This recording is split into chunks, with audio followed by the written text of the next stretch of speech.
Alright, picture this. You're at the airport, feeling confident. Your carry-on is always fit in the overhead bin. But this time, a gate agent stops you. Sorry, that's oversized now. Wait, what?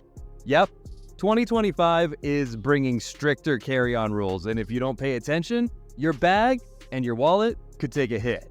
Here's everything you need to know to avoid that nightmare.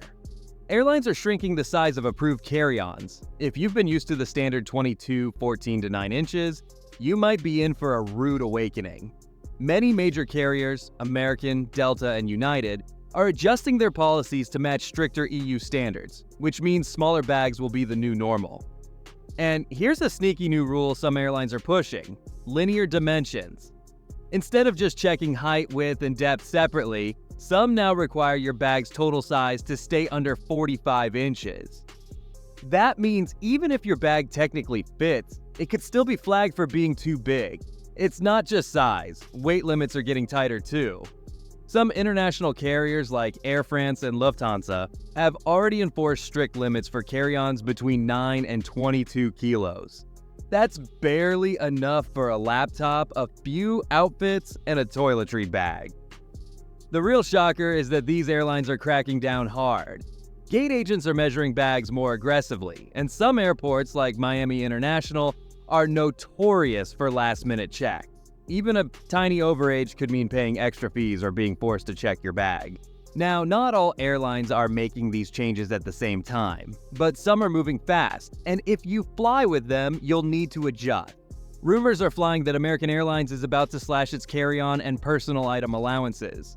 Personal items will need to fit completely under the seat, no exceptions. So if you're used to stretching the limits with an oversized tote or backpack, that trick might not work anymore. Think these rules are tough? Air France, Air Canada, and Eurowings have already tightened their size and weight restrictions. Some now allow carry-ons as small as 21.5 to 15.5 on 9 inches, a noticeable downgrade from the usual US limits. And remember that 22 pounds weight cap? Yeah, they actually enforce it. If you're flying to Europe or Asia, you'll need to double-check your airline's policies. Some have rules that make US airlines look generous. Example, China Eastern doesn't allow personal items at all in first class. Yep, no laptop bag, no purse, nothing. Just your carry-on, and that's it. The bottom line of everything is, assume nothing. Airlines are quietly changing their policies, and if you don't check before your trip, you might end up paying more or scrambling at the gate. Now, avoid the airport surprise. Hit that subscribe button and turn on notifications so you don't get caught off guard by these new rules.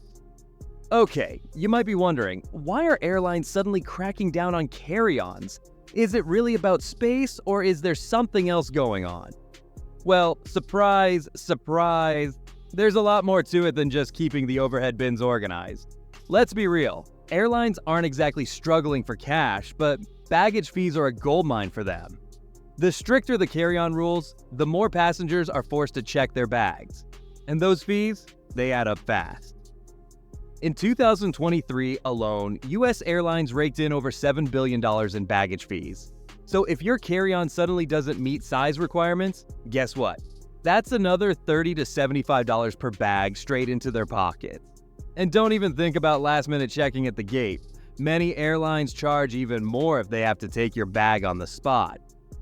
Ever been on a flight where people are shoving oversized bags into overhead bins, holding up the entire plane?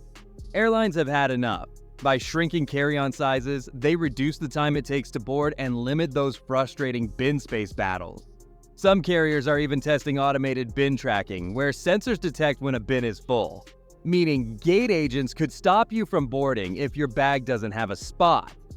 It's not just the airlines making changes. TSA is rolling out new CT scanners that require bags to fit neatly into screening bins. If your carry-on is too big, security might force you to check it right then and there. No argument, no appeal. These scanners are great for security. They create detailed 3D images of your bags, but they also mean zero flexibility when it comes to oversized luggage.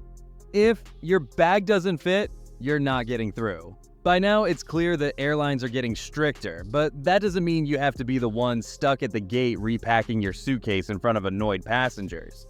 A little preparation can save you time, money, and frustration. The key? Know the rules before you fly and pack smart. First things first, measure your bag, and don't just eyeball it. Get a tape measure and check the dimensions, including the wheels and handles, because airlines are now counting those too. Many travelers think their bags fit within the rules, only to realize too late that they're a couple of inches over. Some airlines are even using linear dimensions, meaning they add up your bag's length, width, and height and reject anything over the total limit. If your airline has a 45-inch cap and your bag measures just a little over in any direction, you could be in trouble. Another mistake, assuming that all airlines have the same policies. They don't. A carry-on that works for Delta might not fly with Lufthansa. Air India allows up to 45 linear inches, while El Al permits 56 by 45 by 25 centimeters. And if you're flying China Eastern in first class, brace yourself. Personal items aren't allowed at all. Even on the same airline, different routes can have different rules. A domestic United flight might let you slide, but that international trip? Whole different story. Always check your airline's website before you pack, because what worked last year might not work now. Since carry-on rules are getting tighter, your personal items are more important than ever. Airlines are shrinking carry-on allowances, but they still let you bring one personal item for free, if it fits their limits. That's where smart packing comes in. Keep your essentials, passport, medications, valuables, in your personal items so you're not scrambling if your carry-on gets rejected. Make sure your bag fits under the seat, because some airlines are cracking down hard on this rule. American Airlines, for example, requires personal items to be under 18 by 14 by 8 inches. No exceptions. Backpacks with expandable compartments can be a lifesaver, letting you fit more while still staying within the limits. If your bag is on the borderline, sometimes checking it ahead of time is the smarter move. This is especially true if you're flying to destinations with seasonal baggage restrictions. Havana, for example, limits travelers to 2 checked bags year-round. No exceptions. Some airlines even charge lower fees if you check your bag online in advance, rather than waiting until you get to the airport. And let's be real, avoiding a last-minute gate check fiasco is always worth it. Security is another place where you can make your life easier. While TSA PreCheck won't change airline baggage policies, it will help you move through security faster and with less hassle. PreCheck lets you skip long lines, keep your shoes on, and avoid taking out your laptop and liquids. More importantly, TSA agents tend to scrutinize PreCheck travelers less, which means if your carry-on is packed correctly, it's far less likely to be flagged for additional screening. And if something does go wrong, having extra time before boarding could mean the difference between a quick fix and missing your flight. At the end of the day, avoiding carry-on rejection comes down to being prepared. Measure your bag, check your airline's latest policies, and pack smart. A few extra minutes of planning now can save you a world of frustration later. And if you want to stay ahead of all the new airline rules, make sure to hit subscribe and turn on notifications, because this isn't the last time airlines are going to change the game. Which of these new carry-on rules surprised you the most? Drop a comment below. I want to hear your travel horror stories. And if you want to unlock even more flight secrets, check out the other videos on this channel. Thanks for watching, and see you in the next one.